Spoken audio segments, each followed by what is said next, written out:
Bonjour à tous, comment faire pour poser vos intentions? Aujourd'hui ce sera pour la nouvelle lune du 30 avril 2022. Vous allez pouvoir apprendre étape par étape comment préparer votre rituel, l'instant, l'environnement.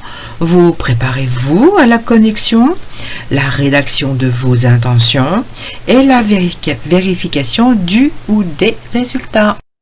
Voyant souvent des personnes un petit peu pataugées dans le comment faire, je me suis dit qu'il serait intéressant de créer cette thématique du comment faire sur ma chaîne YouTube. Bien entendu, cette thématique restera sur le sujet de l'énergie et de l'éveil de la 5e dimension de conscience et du passage de la 3D à la 5D puisque tout est en devenir. Première vidéo, premier thème, comment poser des intentions.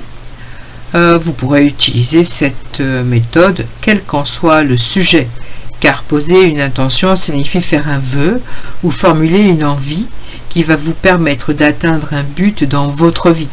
Pour ceux qui ne me connaissent pas, je m'appelle Nathalie Patriarcat, je suis médium, sophrologue et énergéticienne. On y va, on commence. Tout d'abord, quelques explications. La lune croît jusqu'à briller lors de la pleine lune, puis disparaît petit à petit jusqu'à la nouvelle lune, tout ça selon un cycle de 28 jours. Que signifie la nouvelle lune dans notre vie? Eh bien, c'est une période d'obscurité, de pause. La nouvelle lune, elle est réputée comme étant un instant magique. Elle correspond à une phase de renouveau, de recommencement. Ce rendez-vous va marquer la fin d'un cycle et le début d'une nouvelle lunaison. Notre tableau de vie va s'effacer à cet instant. Il est prêt à recevoir nos intentions, nos vœux, pour les envoyer dans l'univers. Ce samedi 30 avril, la nouvelle lune sera sous l'influence du signe du Taureau. Il est possible de faire correspondre ses vœux et intentions en fonction du signe du zodiaque dans lequel se trouve cette nouvelle lune. L'influence sera alors décuplée. Qu'est-ce que veut dire que la nouvelle lune soit en Taureau? Et bien, ça veut dire que les influences importantes sont les finances, la fortune, les biens matériels, la fructification, les engagements, la possession. On accorde à la nouvelle lune de nombreuses vertus. L'opportunité à ce moment de la nouvelle lune nous est offerte de prendre soin de soi. C'est un temps pour se reposer, pour se détendre, pour se délester aussi de tout ce qui peut bloquer la préparation de notre nouveau cycle. Et c'est tant mieux, parce que cette nouvelle lune va nous donner une impulsion. Elle nous donne comme un second souffle. Elle va nous inciter et elle va nous inviter à nous mettre en action.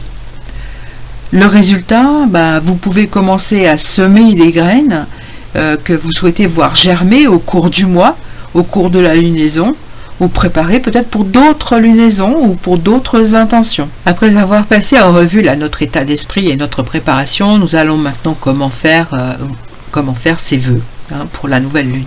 On doit tout d'abord s'autoriser à recevoir, à accepter l'abondance et surtout savoir comment la demander. Je vais vous aider à comprendre comment faire ses vœux pour la nouvelle lune en vous commentant les étapes à suivre, comment les écrire et qu'est-ce qu'il se passe après.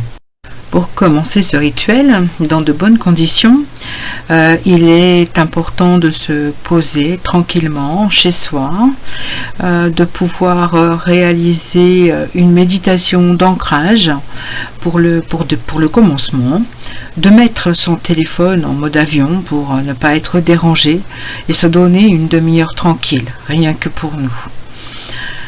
Histoire de se recentrer, histoire de se connecter. Pour celles et ceux qui ne sont pas habitués aux méditations, ils peuvent faire des respirations. Donc des respirations, une inspiration ample et une expiration ample en faisant gonfler le ventre, le bas-ventre à l'inspiration et dégonfler fortement à l'expiration et cela 5 fois. Pour arriver à se rentrer dans un moment de calme. Le but étant d'être bien relaxé, bien centré pour une bonne connexion. Ensuite, nous allons allumer une bougie pour se préparer à faire ses vœux. Donc maintenant, on est bien installé, bien détendu. on allume la bougie. L'idée est de se connecter avec l'énergie de la lune. Et cette bougie allumée, c'est comme un signe de reconnaissance. Vous pouvez même disposer des pierres, comme par exemple une améthyste auprès de vous, faire brûler de l'encens, de la sauge blanche, du palo santo. N'hésitez pas à créer votre propre rituel pour être bien dans votre moment, c'est votre moment à vous. Vous vous munissez aussi d'une feuille de papier, bien sûr, ou d'un carnet et d'un crayon, et vous allez pouvoir passer à la phase d'écriture des vœux.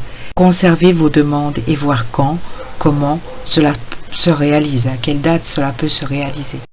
Bien, maintenant vous êtes dans de bonnes conditions pour la rédaction de vos vœux.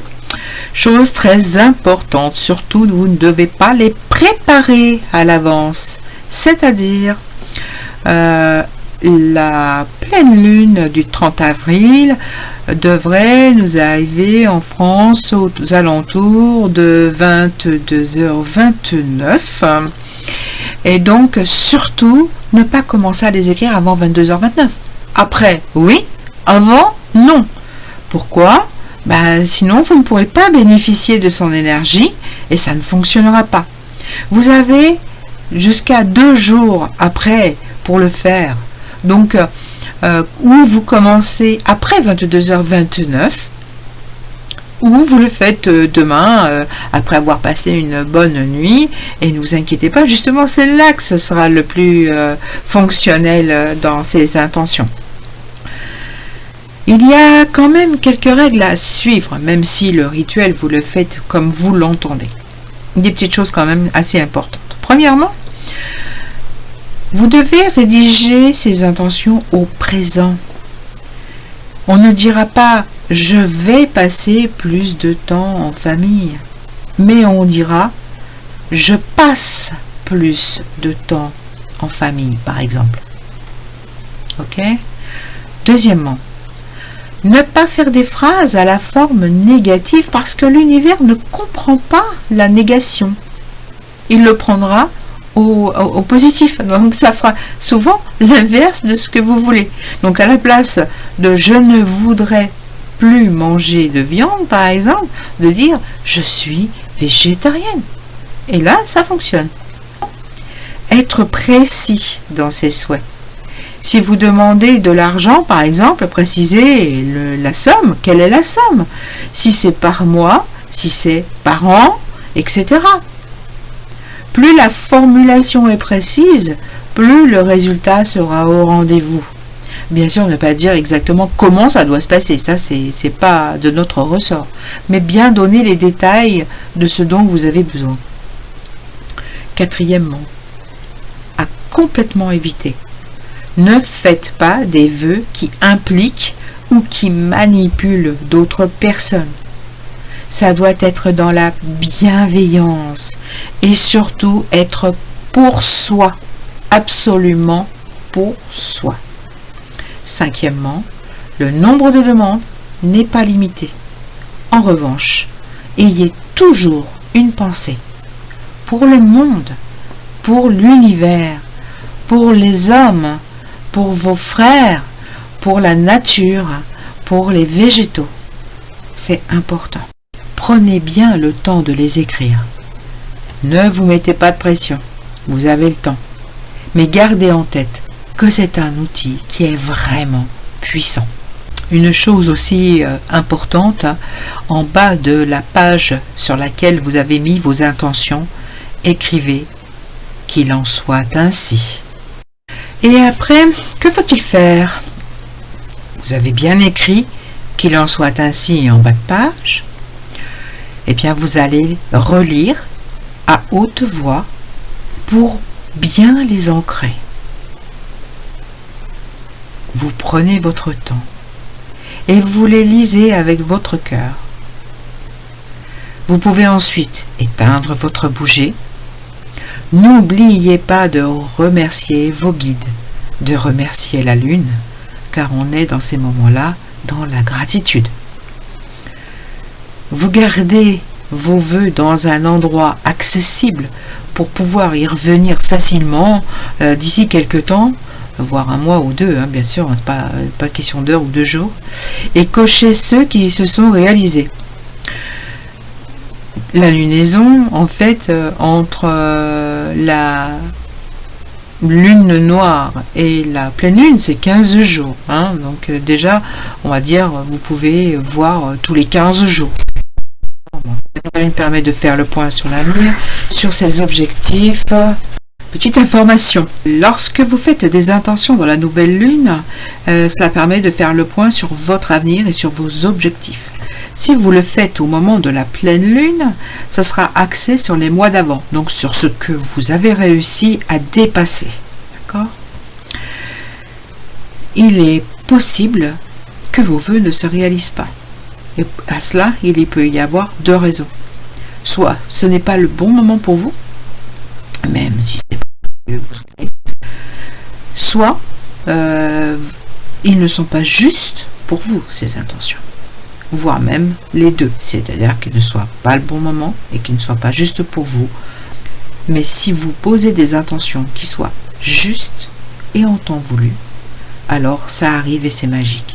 Donc, ne désespérez pas. J'espère que cette vidéo vous a plu. N'hésitez pas à me laisser un commentaire, comme c'est la première vidéo. Vos appréciations et vos critiques sont attendues pour mieux faire les prochaines fois. En attendant, prenez soin de vous, profitez et à bientôt.